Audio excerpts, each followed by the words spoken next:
உமக்கு மேல் ஒருவரும் இல்லையே, எல்லோருக்கும் மேலாக உயர்ந்தவர்.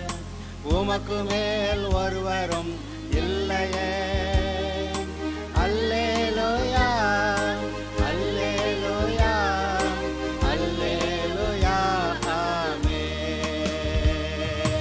அல்லேலூயா, அல்லேலூயா, அல்லேலூயா, ஆமென்.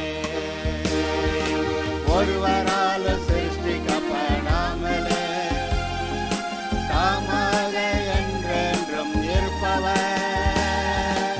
ஒருவரால் சிருஷ்டிக்கப்படாமலே தாமாக என்றென்றும் இருப்பவர்.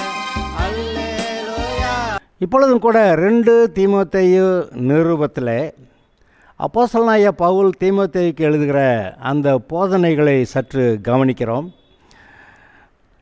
2வது அதிகாரத்தில், என் குமாரனே கிறிஸ்து இயேசுவில் உள்ள கிருபையில் பலப்படு. கிருபையில் நம்ம சரீர பலத்தில் இல்லை, பணத்தில் இல்லை, அல்லது அதிகாரங்களில் இல்லை, கிருபையிலே பலப்படு. அப்போ தான் ஊழியம் செய்ய முடியும். அதுக்காக கீழ்ப்படியணும், அமர்ந்து ஜெபிக்கணும், காத்திருக்கணும். அநேக சாட்சிகளுக்கு முன்பாக நீ என்னிடத்தில் கேட்டவைகளை மற்றவர்களுக்கு போதிக்கத்தக்க உண்மையுள்ள மனுஷர்களிடத்தில் ஒப்புவி. யாரெல்லாம் கர்த்தருக்கு ஊழியம் செய்வாங்கன்னு நினைக்கிறீங்களோ அவங்கக்கிட்ட இந்த நான் போதித்ததெல்லாம் நீங்கள் அவனுக்கு போதிக்கணும் அப்படின்றாரு. நீயும் இயேசு கிறிஸ்துவுக்கு நல்ல போர்ச்சேகவனாய் தீங்கு அனுபவி. அப்போ இது ஒரு போர்ச்சேவகம் போல் ஒரு வேலை. அதனால் எதிர்ப்புகள் இருக்கின்றன, தீங்குகள் வருகின்றன. அந்த தீங்குகளை அனுபவிக்கலாம் அப்படி சொல்கிறாரு. தன்னை தண்டில் சேகவம் பண்ணுகிற எவனும் தன்னை சேகவம் எழுதி கொண்டவனுக்கு ஏற்றவனாக இருக்கும்படிக்கு பிழைப்புக்கு அடுத்த அலுவல்களில் சிக்கிக்கொள்ள மாட்டான். நான் இப்படி கொஞ்சம் பிஸ்னஸ் பண்ணி சம்பாதிச்சுக்கிறேன், அங்கெல்லாம் போக மாட்டான். ஒரே பிஸ்னஸ், கர்த்தருக்காக இப்போ யுத்தம் பண்ணுற, கர்த்தருக்காக வாழ்கிறது, கர்த்தருடைய யுத்தத்தை நடத்துறது, அப்படிதான் உண்மை. மேலும் ஒருவன் மல்யுத்தம் பண்ணினாலும் சட்டத்தின்படி பண்ணாவிட்டால் முடிசூட்டப்படான். அதனால் எல்லாம் நம்ம கர்த்தருடைய சட்டத்திட்டங்களின்படி தான் இந்த ஆவிக்குரிய யுத்தத்தை நடத்தணும். பிரயாசப்பட்டு பயிரிடுகிறவன் பலனில் முந்தி பங்கடைய வேண்டும். அறுக்கிறவங்களுக்கு முதல்ல அவங்களுக்கு கூலி கொடுத்துருவாங்க. பிரயாசப்பட்டு பயிரிடுகிறவன் பலனில் முந்தி பங்கடைய வேண்டும். நான் சொல்லுகிறவைகளை சிந்தித்துக்கொள். கர்த்தர் எல்லா காரியங்களிலும் உனக்கு புத்தியை தந்தருளுவார். பவுல் சொல்கிறான், நான் சொல்கிறதெல்லாம் கேளு, ஆனால் அது பத்தாது. கர்த்தர் சொல்லுகிற எல்லா புத்திமதியும் கர்த்தர் கொடுப்பாரே, அவர் அதை கவனி அப்படின்றார். என்னன்னு, தாவீதின் சந்ததியில் பிறந்த இயேசு கிறிஸ்து மரித்தோரிலிருந்து எழுப்பப்பட்டவர் என்று நினைத்துக்கொள். மறுபடியும் இயேசு சிலுவை, மரணம், உயிர்த்தெழுதல், அதில் தாங்க வருது. சுவிசேஷமே இங்கே தான் இருக்குது. இப்போ தீமோத்தேயுக்கு தெரியாதா இயேசு கிறிஸ்து தான் நம்முடைய பாவங்களுக்கு பரிகாரம் செஞ்சார்னு? அதை சொல்கிறதுக்கு தானே ஊழியக்காரனாக இருக்கிறான். ஆனால் ஊழியத்தில் வந்த போராட்டங்களில் அதில் தாக்கு பிடிச்சி நிற்கணுமானா இந்த காரியம்தான் ஞாபகத்துக்கு வர வேண்டியிருக்கிறது. இயேசு கிறிஸ்து தாவீதின் சந்ததியில் பிறந்தவர், என் சுவிசேஷத்தின்படியே மரித்தோரிலிருந்து எழுப்பப்பட்டவர் என்று நினைத்துக்கொள். இயேசு மரித்தோரிலிருந்து உயிரோடு எழுப்பப்பட்டவர். அப்போ நமக்கு மரணம் வந்தாலும் நாம் எழுப்பப்படுவோம். நாம் கிறிஸ்துவோடு பரலோகத்தில் இருப்போம். நாம் அவரோட கூட பாடுகளை சகித்தோமானால் அவரோட கூட ஆளுகையும் செய்வோம். அது வசனம் பின்னாடியே வருது. இந்த சுவிசேஷத்தை நிமித்தம் நான் பாதகன் போல கட்டப்பட்டு துன்பத்தை அனுபவிக்கிறேன். தேவ வசனமோ கட்டப்பட்டிருக்கவில்லை. இங்கே பாருங்க, இவர் என்ன சொல்கிறாருன்னு. ஏன்டா சுவிசேஷத்தை அறிவிச்சேன்னு இவனை பவுலை பிடிச்சி ஜெயிலில் போட்டாங்க. ஆனால் அவர் என்ன சொல்கிறாரு, சுவிசேஷம் கட்டப்பட்டிருக்கவில்லை, தேவ வசனமோ கட்டப்பட்டிருக்கவில்லை. என்னை சரீரத்தை தான் கொண்டு உள்ளே போட்டாங்க, ஆனால் வசனத்தை கண்ட்ரோல் பண்ண முடியல. பவுல் அநேக கடிதங்கள் எழுதுகிறப்ப சிறைச்சாலையிலிருந்து எழுதுனதாக பார்க்குறோம்.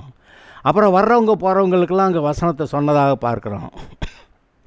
அப்போ இந்த ஆளுகை என்னை பிடிச்சி ஜெயிலில் என்னை கட்டி போட முடியுது, தேவ வசனம் கட்டப்பட்டிருக்கவில்லை அப்படின்னு சொல்கிறாரு. ஆகையால் தெரிந்து கொள்ளப்பட்டவர்கள் கிறிஸ்து இயேசுவினால் உண்டான ரட்சிப்பை நித்திய மகிமையோடு பெற்றுக்கொள்ளும்படி சகலத்தையும் அவர்கள் நிமித்தமாய் சகிக்கிறேன். அப்போ இந்த ஊழியத்தின் நிமித்தம் யாரெல்லாம் எப்படி ரட்சிக்கப்படுவாங்க அதெல்லாம் தெரிஞ்சு அதன் நிமித்தம் நானும் இந்த பாடுகளை சகிக்கிறேன். என்ன வருது?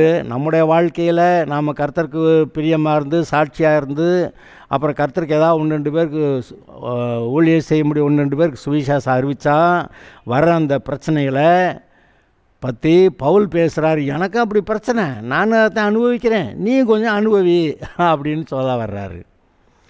இந்த வார்த்தை உண்மையுள்ளது. என்னவெனில், நாம் அவரோட கூட பாடுகளை சகித்தோமானால் அவரோட கூட பிழைத்தும் இருப்போம். அவரோட கூட பாடுகளை சகித்தோமானால் அவரோட ஆளுகையும் செய்வோம். நாம் அவரை மறுதலித்தால் அவர் நம்மை மறுதலிப்பார். பாருங்க, 1 தீமோத்தேயுல ஒரு வார்த்தை, பாவிகளை ரட்சிக்க கிறிஸ்து இயேசு உலகத்தில் வந்தார் என்கிற வார்த்தை உண்மையும்.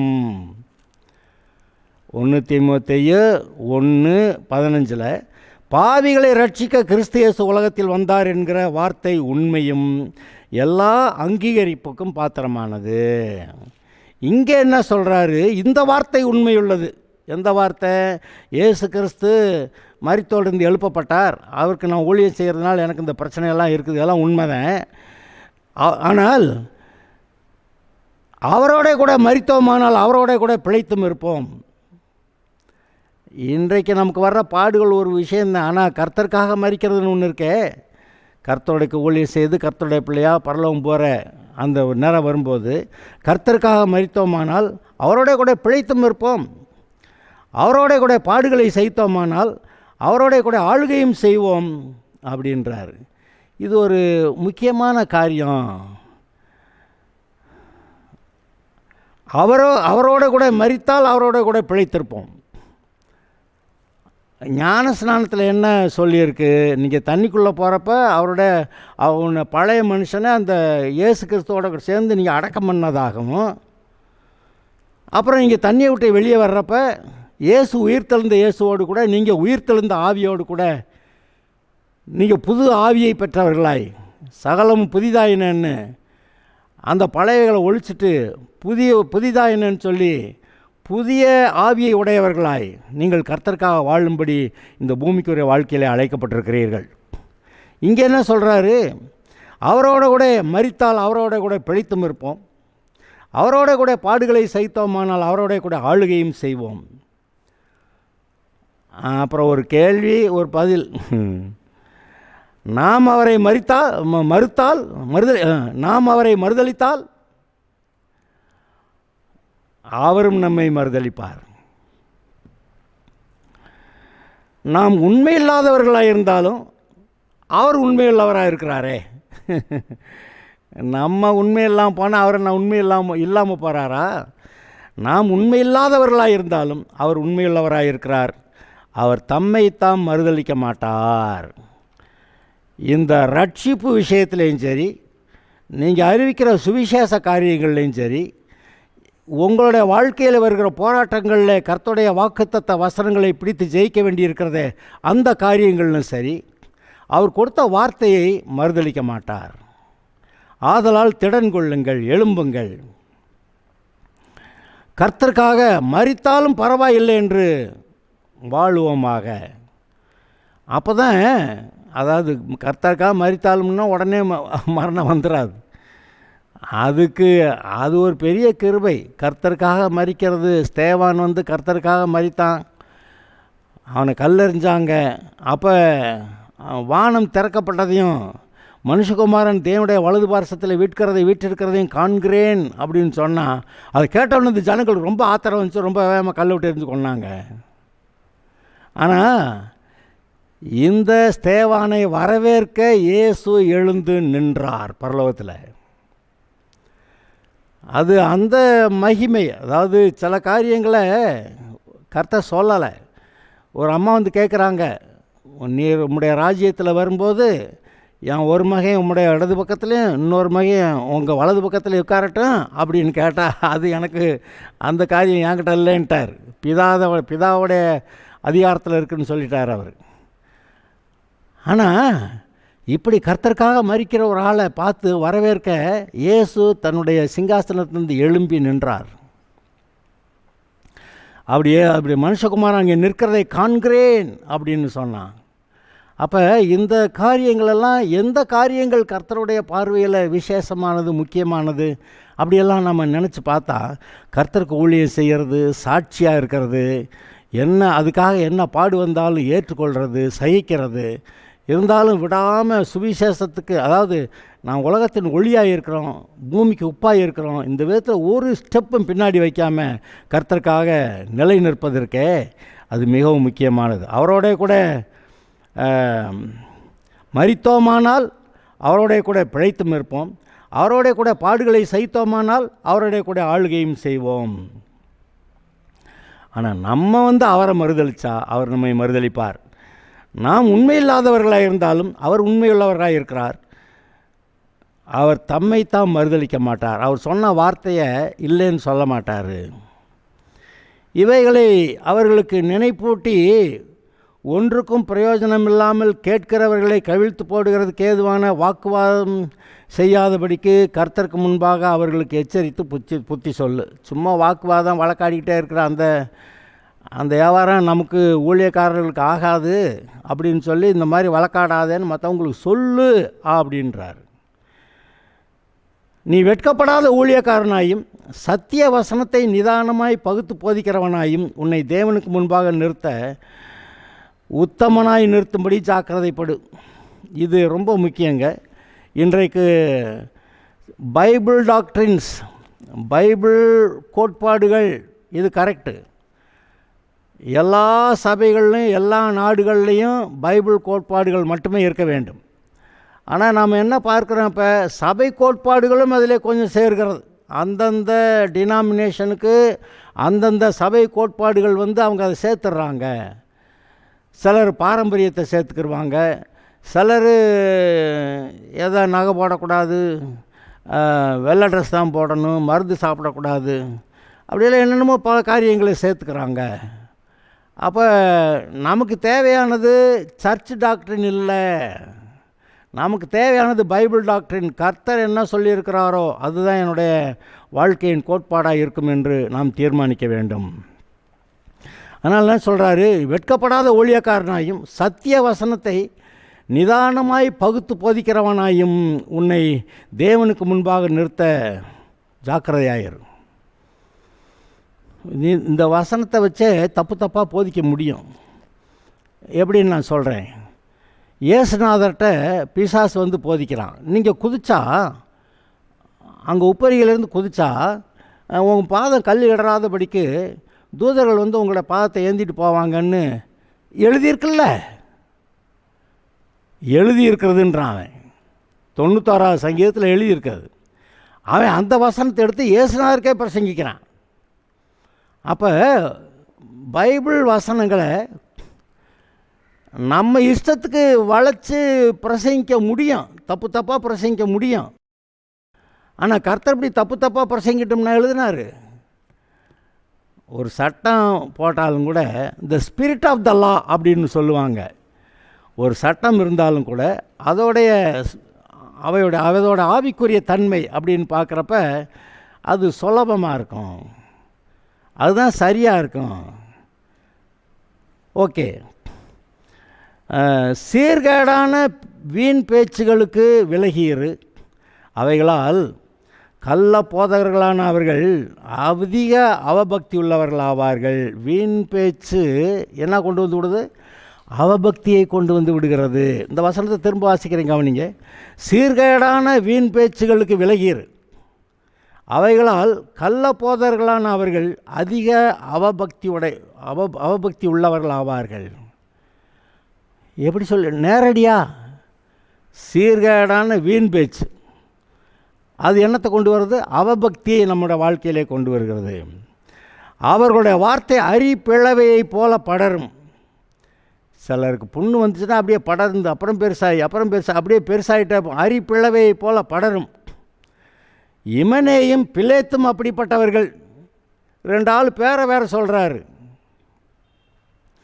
அவர்கள் சத்தியத்தை விட்டு விலகி உயிர்த்தெழுதல் நடந்தாயிற்று என்று சொல்லி சிலருடைய விசுவாசத்தை கவிழ்த்து போடுகிறார்கள். அவங்க என்ன, உயிர்த்தெழுதெல்லாம் நடந்துருச்சுப்பா, இன்னும் நீங்கள் என்னத்தை போட்டு பிரசங்கம் பண்ணிக்கிட்டு இருக்கிற? இப்போ கூட சில ஆட்கள் சொல்லுவாங்களா இருக்கும், உயிர்த்தெழுதெல்லாம் நடந்துருச்சு அப்படின்னு சொன்னால் நம்பிக்கிறதா? நம்ம சொல்கிறேன், இன்னும் ஒரு 10-15 வருஷத்துக்குள்ளே இயேசு தன் சபையை எடுத்துக்கொள்ள வருவார். அப்போ அதுக்கு முன்னாடி இந்தந்த காரியங்கள்லாம் நடந்திருக்கும். இயேசு சபையை எடுத்துக்கொண்டு போன ஒரு பாடு பூமியில் உபத்திரவ காலம் ஆரம்பிக்கிறது அப்படின்னு நம்ம சொல்கிறோம். ஆனால் சில ஆளுகள் அதெல்லாம் நடந்து முடிஞ்சிருச்சுன்னு சொல்கிறாங்களாம். ஓகே, அது அவங்களுடைய பாடு. சரி, அவர்கள் சத்தியத்தை விட்டு விலகி உயிர்த்தெழுதல் நடந்தாயிற்று என்று சொல்லி சிலருடைய விசுவாசத்தை கவிழ்த்து போடுகிறார்கள். ரட்சிப்பே கெடுத்து விட்டுறானா. ஆகையால் தேவனுடைய உறுதியான அஸ்திபாரம் ஆகிலும் தேவனுடைய உறுதியான அஸ்திபாரம் நிலைத்திருக்கிறது. இப்படி யாரெல்லாம் என்ன தப்பாக போதிச்சு விட்டாலும் தேவனுடைய உறுதியான அஸ்திபாரம் நிலைத்திருக்கிறது. கர்த்தர் தம்முடையவர்களை அறிவார் என்பதும் கிறிஸ்துவ நாமத்தை சொல்லுகிற எவனும் அநியாயத்தை விட்டு விலக கடவன் என்பதும் அதற்கு முத்திரையாக இருக்கிறது. இந்த அவிசுவாசமான தப்பான போதனைகளை போதிக்கக்கூடாது. அப்படி அதுக்கு என்ன சொல்கிறாரு, தேவனுடைய உறுதியான அஸ்திபாரம் நிலைத்திருக்கிற, நீ என்ன வேணாலும் தப்பாக பிரசங்கடா, இது மாறாது. சரியான கர்த்தருடைய போதனைகள், சரியான போதனைகள், கோட்பாடுகள் மாறாது. கர்த்தர் தம்முடையவர்களை அறிவார் என்றும், யார் யார் என்கிட்ட வருவாங்க என்கிட்ட வரமாட்டாங்க எல்லாம் அவருக்கு தெரிஞ்சிருக்கான். தம்முடையவர்களை அறிவார் என்பதும் கிறிஸ்துவின் நாமத்தை சொல்லுகிற எவனும், இயேசு கிறிஸ்து ரட்சகர், நீங்கள் ரட்சிக்கப்படுங்க அப்படின்னு யாரும் சொல்லுகிற எவனும் அநியாயத்தை விட்டு விலக கடவன் என்பதும் அதற்கு முத்திரையாக இருக்கிறது. அப்படி செய்யவே அநியாயத்தில் இருக்கக்கூடாது. அநியாயத்தை விட்டு விலக கடவன்னு அங்கே எழுதியிருக்க அவங்களுக்கு தெரியும். ஆகையால் ஒரு பெரிய வீட்டிலே பொன்னும் வெள்ளியுமான பாத்திரங்களும் அல்லாமல் மரமும் மண்ணுமான பாத்திரங்களும் உண்டு. அவைகளில் சில கனத்திற்கும் சில கனவீனத்துக்கும் உரியவைகள். ஒரு வீட்டிலே பொன்னும் வெள்ளியுமான பாத்திரங்களும் அல்லாமல் மரமும் மண்ணுமான பாத்திரங்களும் உண்டு. அவைகளில் சில கனத்திற்கும் சில கனவீனத்துக்குமானவைகள். சில பாத்திரங்களை மரியாதைக்குரியதாக நல்லா வச்சுருக்குறோம். சில பாத்திரங்கள் கனத்துக்கான இல்லை, கனவீனத்துக்குரியதாக இருக்கிறது. சில நல்ல பொருளை கொண்டு போய் வீட்டில் ஒரு பீரோவில் நல்லா கண்ணாடி பீரோ போட்டு செஞ்சு எல்லோரும் பார்க்குற மாதிரி வச்சுக்கிடுவோம். ஆனால் கனவீனத்துக்கான பாத்திரங்கள், டாய்லெட்டில் இருக்கிற கப்பெல்லாம் எடுத்து பார்த்திங்கன்னா அது அவ்வளவுக்கு அங்கே கொண்டே வைக்க முடியாது, இது டாய்லெட்டில் தான் வைக்க முடியும். அதுபோல் நாம் கர்த்தருடைய கரங்களில் கனத்துக்குரியவர்களாக இருக்கிறது எப்படி, கனவீனத்துக்குரியவர்களாக இருக்கிறது எப்படி, இதெல்லாம் நம்மளை சிந்திக்க சொல்கிறாரு.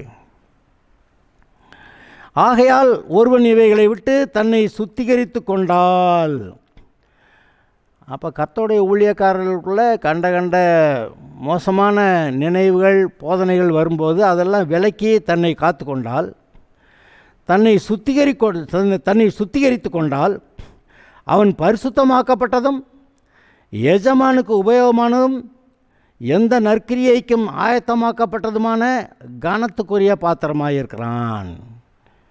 என்னென்ன போட்டிருக்கு, இந்த பொல்லாத காரியங்களை விலக்கி சரியான போதனைகளை மட்டும் சொல்ல தீர்மானிச்சிருந்தா தன்னை சுத்திகரித்து கொண்டால் அவன் பரிசுத்தமாக்கப்பட்டதும் எஜமானுக்கு உபயோகமானதும் எந்த நற்கிரியைக்கும் ஆயத்தமாக்கப்பட்டதுமான கனத்துக்குரிய பாத்திரமாக இருக்கிறான். அப்போ கர்த்தர் உங்களை எடுத்து பயன்படுத்துகிற ஒரு பாத்திரமாக வச்சுக்கிடுவார். அன்றியும் பாலியத்துக்குரிய இச்சைகளுக்கு நீ விலகி ஓடி சுத்த இருதயத்தோட கர்த்தரை தொழுது கொள்கிறவர்களுடனே கூட நீதியையும் விசுவாசத்தையும் அன்பையும் சமாதானத்தையும் அடையும்படி நாடு. எதோ ஒன்று விட்டு ஓடு, எதோ ஒன்று நாடு. எண்ணத்தை விட்டு ஓடணும், பாலியத்துக்குரிய இச்சைகளை விட்டு விலகி ஓடி. பாலியத்துக்குரிய இச்சைகளை விட்டு ஓடுங்கிறப்ப நடக்கக்கூடாது. இல்லை கொஞ்சம் நேரம் கழித்து போகிறேன் அப்படி சொல்லக்கூடாது. ஏன்னா பிடிச்சிக்கிறோம், அது இல்லாட்டி டைம் கொடுக்க அது பிடிக்கும் உங்களை. யோசேப்பு அந்த போத்திபார் மனைவி அவன் மேலே கண் போட்டு அவன் வீட்டுக்குள்ளே வந்தபோது அவனை பிடிக்க வந்தான்னு, அவன் என்ன வஸ்திரத்தையும் கூட விட்டுட்டு ஓடி போயிட்டான்னு ஓடி போனான். அங்கே கொஞ்சம் நேரம் நின்று அங்கே பேச்சு கொடுத்து அப்படி பேசி அப்படி இப்படின்னாக்கா அப்படியே அந்த பிடியில் மாட்டிக்கிடுவாங்க. இது சொல்கிறாரு, பாலியத்துக்குரிய இச்சைகளாக ஓடி போயிடும், கிட்ட நிற்காத, உடனே அதை வெளியேற்று அப்படின்னு சொல்கிறாரு. விலகியோடி சுத்த இருதயத்தோட கர்த்தரை தொழுது கொள்கிறவுடனே கூட, அதாவது சுத்த இருதயத்தோட நீதியையும் விசுவாசத்தையும் அன்பையும் சமாதானத்தையும் அடையும்படி நாடு. தேவன் நீதியை நாடு, தேவன் கொடுக்குற சமாதானத்தை நாடு, தேவன் கொடுக்குற விசுவாசத்தை அன்பை நாடு. அப்போ தேவனுடைய காரியங்களை நாடு, அந்த பாலியத்துக்குரிய இச்சைகளுக்கு விலகி ஓடு. புத்தியனமும் அயுக்தமான தர்க்கங்கள் சண்டைகளை பிறப்பிக்கும் என்று அறிந்து அவைகளுக்கு விலகியிரு. சும்மா புத்தியட்டத்தனமாக எதையாவது பேசி சண்டை இழுத்துக்கிறாத. அது நம்ம ஊழியக்காரர்களுக்கு இன்னும் ரொம்ப தேவையான ஒரு போதனை தான். ஏன்னா வேண்டாத பேசி அதையெல்லாம் சொல்லி அங்கேயும் சண்டை வர்றதும் இல்லாமல் ஒருத்தருக்கு பிடிக்காமல் போயிடுவாங்க, கோச்சிட்டு போயிடுவாங்க.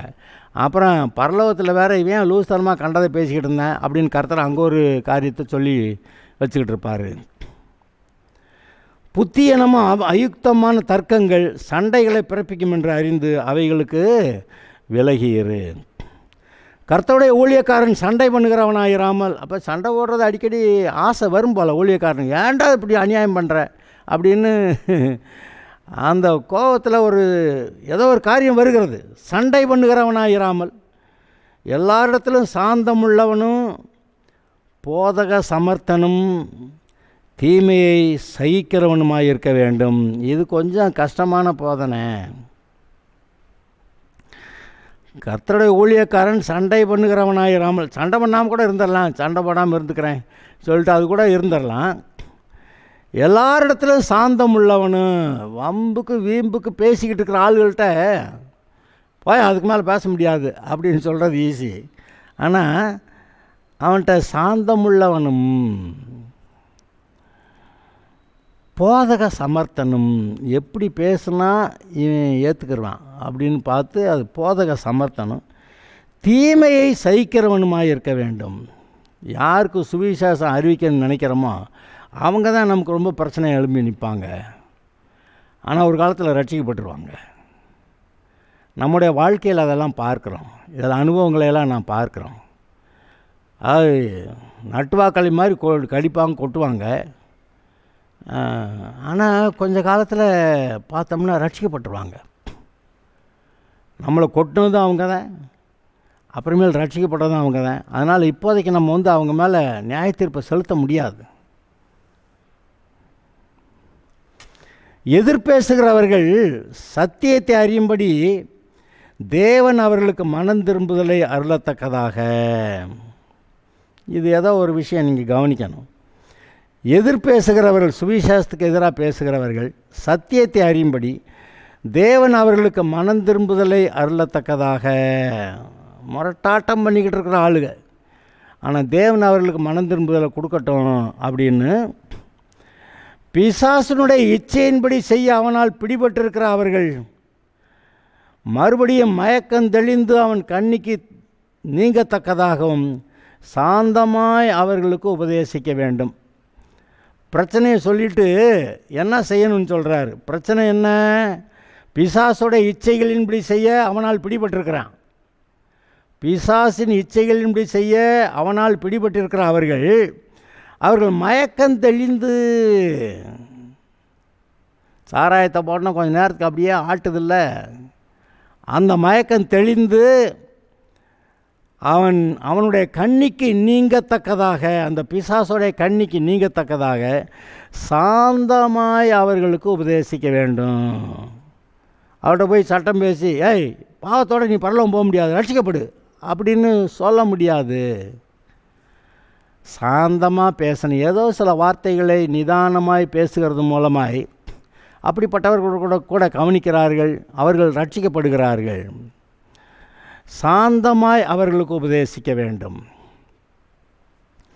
இதை மனதில் கொள்வோமாக. இந்த பகுதியில் ஒரு சின்ன பகுதியை மட்டும் நான் திரும்ப வாசிக்கிறேன்.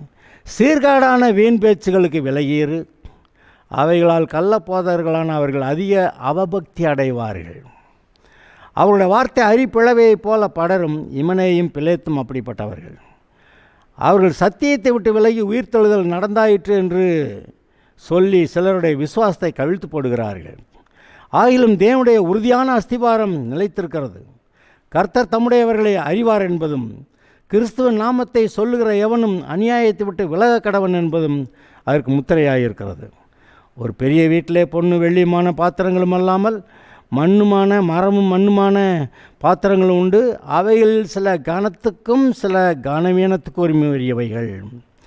ஆகையால் ஒருவன் இவைகளை விட்டு தன்னை சுத்திகரித்து கொண்டால் அவன் பரிசுத்தமாக்கப்பட்டதும் எஜமானனுக்கு உபயோகமானதும் எந்த நற்கிரியைக்கும் ஆக்கப்பட்டதுமான கனத்துக்குரிய பாத்திரமாக அதான் நீங்கள் கர்த்தருடைய கரங்களில் கனத்துக்குரிய ஒரு பாத்திரமாக இருந்து பயன்படுவீங்க.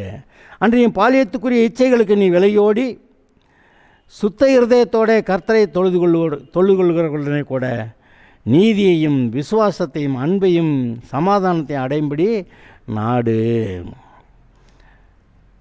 அடுத்து, புத்தியனமும் அயுக்தமான தர்க்கங்கள் சண்டைகளை பிறப்பிக்கும் என்று அறிந்து அவைகளுக்கு விலகிரு. சண்டை வம்பு தும்புக்கு போகாத, வழக்காடாத, சுவிசேஷத்தை அறிவிக்கிறதோட நின்றுக்க அப்படி சொல்கிறார். கர்த்தருடைய ஊழியக்காரன் சண்டை பண்ணுகிறவனாயிராமல் எல்லா இடத்துலையும் சாந்த குணமுள்ளவனும் போதக சமர்த்தனும் தீமையை சகிக்கிறவனுமாய் இருக்க வேண்டும். இந்த கொஞ்சம் கஷ்டம்தான், சண்டை வரக்கூடாது, ரொம்ப நிதானமாக போதக சமர்த்தனாக இருந்து சாதிக்கணும்னு சொல்கிறாரு. எஸ், அதப்படி செய்வோமாக. எதிர்பேசுகிறவர்கள் சத்தியத்தை அறியும்படி தேவன் அவர்களுக்கு மனம் திரும்புதலை அருளத்தக்கதாகவும், பிசாசுடைய இச்சையின்படி செய்ய அவனால் பிடிபட்டிருக்கிற அவர்கள் மறுபடியும் மயக்கம் தெளிந்து அவன் கண்ணிக்கு நீங்களாகத்தக்கதாகவும் சாந்தமாய் அவர்களுக்கு உபதேசம் பண்ண வேண்டும். அப்போ இந்த சுவிசேஷம் அறிவிக்கிறது வெட்டொன்று துண்டுங்கிற காரியமாக இருந்தாலும் கூட, ஏற்றுக்கிட்டா ரட்சிப்பு, ஏற்றுக்கலைன்னா நரகம் அப்படி சொல்லி வெட்டொன்று துண்டு ரெண்டுன்னு காரியமாக இருந்தாலும் கூட, சில ஆட்களுக்கு நீங்கள் நிதானமாக சாந்தமாக சொல்லுவது அவசியமாக இருக்கிறது. அப்போ தான் அவர்கள் அந்த பிசாசுடைய கண்ணிக்கு, பிசாசின் இச்சையின்படி செய்ய அவனால் பிடிபட்டிருக்கிற அவர்கள், அவன் பிசாசு ஒரு இச்சையை கொடுத்து அதெல்லாம் செய்ய வச்சுக்கிட்டு இருக்கான். அப்படிப்பட்டவர்கள் மயக்கம் தெளிந்து, அப்போ ஏதோ ஒரு பாவத்தில் இருக்காங்கன்னா அது ஒரு மாதிரியான மயக்கம். அப்படித்தானா? அந்த பாவத்தில் இருக்கக்கூடிய இன்பம் அப்படி போகணும், அப்படி செய்யணும், அந்த மாதிரி மயக்கம். அந்த மயக்கம் தெளிந்து அவனுடைய கண்ணிக்கு நீங்களாகத்தக்கதாக சாந்தமாய் அவர்களுக்கு உபதேசிக்க வேண்டும். ஆதலால் இந்த வார்த்தைகளை கேட்கிற நாம் இப்பொழுது நம்முடைய மனதின் அறையை கட்டிக்கொண்டு, நான் பரிசுத்த ஆவியானவர் என்னை ஏவுகிறபடி சரியாய் நான் செயல்படுவேன் என்று தீர்மானிப்போமாக. Okay, God bless you.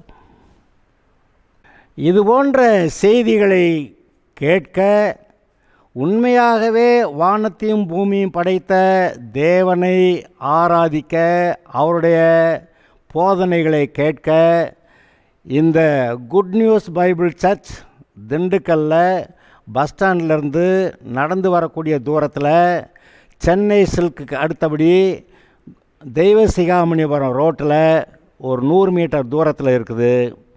இந்த குட் நியூஸ் பைபிள் சர்ச்சு ஞாயிறு ஆராதனை காலை 8 மணிக்கு, வியாழக்கிழமை மாலை 6:30 மணிக்கு பைபிள் ஸ்டடி இருக்கிறது. சனிக்கிழமை காலை 10 மணிக்கு உபவாச ஜபம் இருக்கிறது.